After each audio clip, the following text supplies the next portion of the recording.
The Nintendo Switch has been getting tons of great games. Of course, if you've checked out the eShop, then you see all the great games we get every single week. Unfortunately, there's a lot of really bad games that come on the eShop every week as well, and I want to try and weed out the bad games and only talk about the good games. So here's 5 recent Nintendo Switch games that I think you should check out because they're pretty darn fun. The first game I want to talk about is Guacamelee. Drinkbox Studios is a renowned indie developer that brought us indie darlings like the touchscreen slasher Severed and the zany platformer Mutant Blobs Attack. However, it was the original Guacamelee that really put the studio on the map. Gamers everywhere fell in love with its blend of wrestling-based melee, precise platforming, and wacky humor. If you love Guacamelee or have always been interested in playing it, then you're in luck. Guacamelee Super Turbo Championship Edition recently hit the Nintendo Switch eShop, and it feels right at home on the platform. Rewinding back to 2013, Guacamelee had me hooked from the second I started playing. The humor in the game is genius level, and the platforming is damn near perfect. It's the definition of what a great Metroidvania platformer is. Fast forward to 2018, Guacamelee easily sits among some of the best offerings on Nintendo Switch. Next up, Battery Jam. Despite what the title may suggest, Battery Jam has more to do with jam than it does batteries. And no, I'm not talking about your Thanksgiving leftovers. This is a multiplayer jamboree, that works so well on Nintendo Switch. You have a time limit to turn more tiles into your color than your opponents, and whoever owns the most tiles at the end of the match wins. On paper, it sounds simple enough. However, it's the variety of ways to obtain victory that make this more complicated and more fun. For example, gray floor tiles can be run over to turn your color, but an opponent can sink a block, turning it into lava, and dash over it to convert it. This tactic can also be used to sink an opponent, converting the surrounding tiles. Same goes for if you raise the tile, which effectively propels a character off the stage. And that includes you if you're not careful enough. Not too many games these days can boast having a fun couch multiplayer experience like this. And even if you don't have 3 friends to play with, bots can be set with 5 different levels of difficulty to choose from. Otherwise, jam out with your friends and play this game.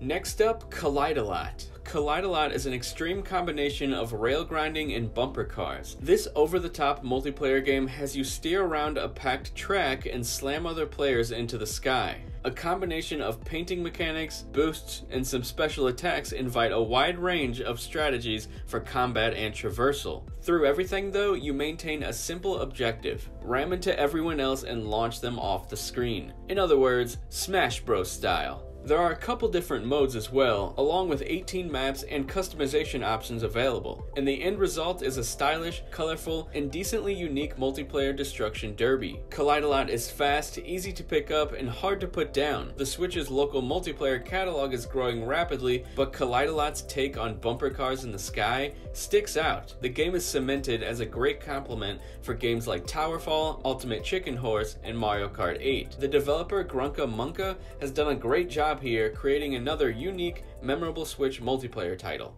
And now I want to talk about Battlezone Gold Edition. Battlezone is based on 1980s arcade games. The gameplay is simple yet addictive. Players find themselves on a grid similar to a board game. Each base has a different purpose. Some feature supply drops, some are battles, and others are event spaces. Those feel like choose-your-own-adventure books that were popular in the 90s. Each area on the grid feels fresh and unpredictable, which could be attributed to the procedurally generated nature of Battlezone. The original Battlezone was considered revolutionary when it hit arcades in the 1980s. 38 years later, and the newest version is a wonderful addition to the Switch library. Developer Rebellion's take on the franchise is an overall enjoyable experience. I highly recommend this one if you're a fan of the original, or if you just want to get your nostalgia juices flowing. I'm sure this will do the trick. The last game I want to talk about is Road Redemption. We recently put out our full video review on this game, so I'll be sure to link that at the end of this video, and you can check that out if you're interested. Now, where was I? There were a number of games during the 16 and 32-bit eras that were viewed by parents and politicians as excessively violent, and one of the most notable of that bunch was Road Rash.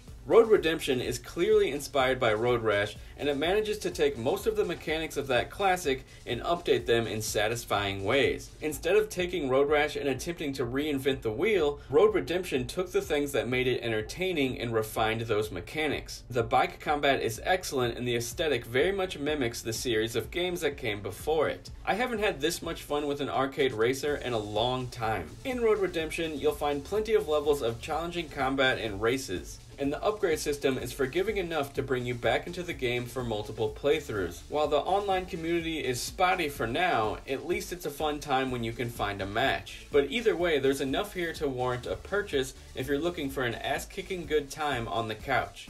Well guys, that's all I wanted to talk about today. Thanks a lot for watching. Be sure to let me know what recent Switch games have caught your eye or that you're currently playing. Let's discuss it down in the comments. I'm Brett Medlock, and I will talk to you guys later.